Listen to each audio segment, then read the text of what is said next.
जय श्री कृष्ण। इस वीडियो में हम सफला एकादशी व्रत कथा तथा व्रत की महिमा का वर्णन करेंगे। महाराज युधिष्ठिर ने पूछा, हे जनार्दन, पौष कृष्ण एकादशी का क्या नाम है? उस दिन कौन से देवता का पूजन किया जाता है और उसकी क्या महिमा है?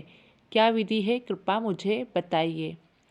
भक्तवत्सल भगवान श्री कृष्ण कहने लगे कि धर्मराज, मैं तुम्हारे स्नेह के कारण तुमसे कहता हूँ कि एकादशी व्रत के अतिरिक्त मैं अधिक से अधिक दक्षिणा पाने वाले यज्ञ से भी प्रसन्न नहीं होता हूँ। अतः इसे अत्यंत भक्ति और श्रद्धा से युक्त होकर करे। हे राजन, द्वादशी युक्त पौष कृष्ण एकादशी का महत्व तुम एकाग्रचित होकर सुनो। इस एकादशी का नाम सफला एकादशी है। इस एकादशी के देवता श्री नारायण हैं।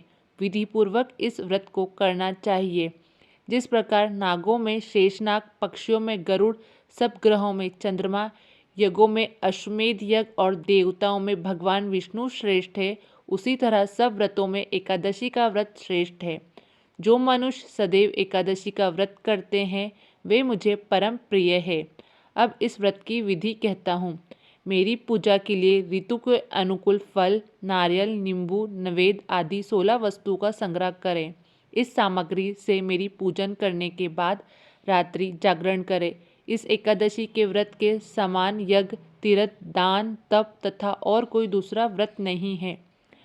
5000 वर्ष तप करने से जो फल मिलता है उससे भी अधिक सफला एकादशी का व्रत करने से मिलता है।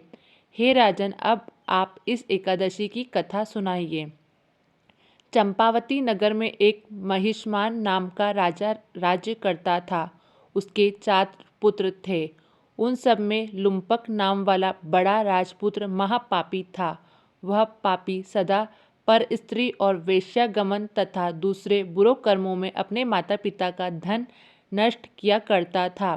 सदैव ही देवता, ब्राह्मण, वैष्णवों की निंदा किया करता था।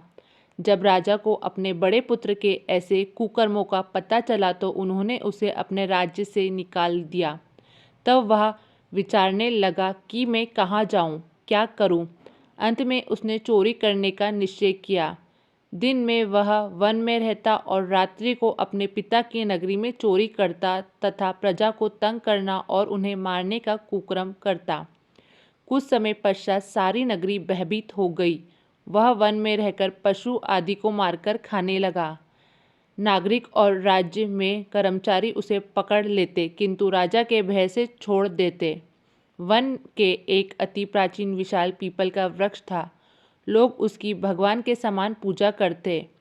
उसी वृक्ष के नीचे वह महापापी लुम्पक रहा करता। इस वन को लोग देवताओं की क्रीड़ास्थली मानते थे। कुछ समय पश्चात पौष कृष्ण पक्ष की दशमी के दिन वह वस्त्रीण होने के कारण शीत के चलते सारी रात्रि सो ना सका। उसके हाथ पैर अकड़ गए। सूर्योदय होते होते वह मूर्छित हो गया।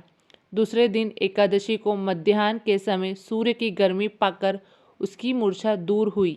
गिरता पड़ता हुआ भोजन की तलाश में निकला। पशुओं को मारने में वह समर्थ नहीं था, अतः पेड़ों के नीचे गिरे हुए फल उठाकर वापस उसी पीपल वृक्ष के नीचे आ गया। उस समय तक भगवान सूर्य अस्त हो चुके थे। वृक्ष के नीचे फल रखकर वो कहने लगा, हे भगवान, अब आपके ही अर्पण है ये फल, आप ही तृप्त हो जाइए। उस रात्रि को दुख के कारण रात्रि को नींद भी नहीं आई। इसके इस उपवास और जागरण से भगवान अत्यंत प्रसन्न हो गए और उसके सारे पाप नष्ट हो गए। दूसरे दिन प्रातः एक अति सुंदर घोड़ा अनेक सुंदर वस्तुओं से सजा हुआ उसके सामने आकर खड़ा हो गया। उसी समय आकाशवाणी हुई कि हे राजपुत्र, श्री नारायण की कृपा से तेरे पाप नष्ट हो गए। अब तू अपने पिता के पास जाकर राज्य प्राप्त कर।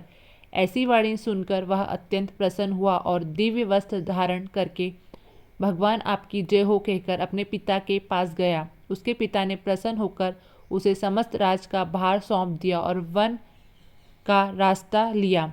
अब लुम्पक शास्त्रानुसार राज करने लगा। उसकी स्त्री, पुत्र आदि सारा कुटुंब भगवान नारायण का परम भक्त हो गया। वृद्ध होने पर वह भी अपने पुत्र को राज्य का भार सौंपकर वन में तपस्या करने चला गया और अंत समय में वैकुंठ को प्राप्त हुआ। अतः जो मनुष्य इस परम पवित्र सफला एकादशी का व्रत करता है उसे अंत में मुक्ति मिलती है। जो नहीं करते वे पूंछ और सींगों से रहित पशुओं के समान है। इस सफला एकादशी के महात्म्य को पढ़ने से अथवा श्रवण करने से मनुष्य के अश्वमेध यज्ञ का फल मिलता है। इस वीडियो में बताई गई व्रत कथा और महिमा आपको अच्छी लगी तो वीडियो को आगे लाइक, सब्सक्राइब और शेयर करें।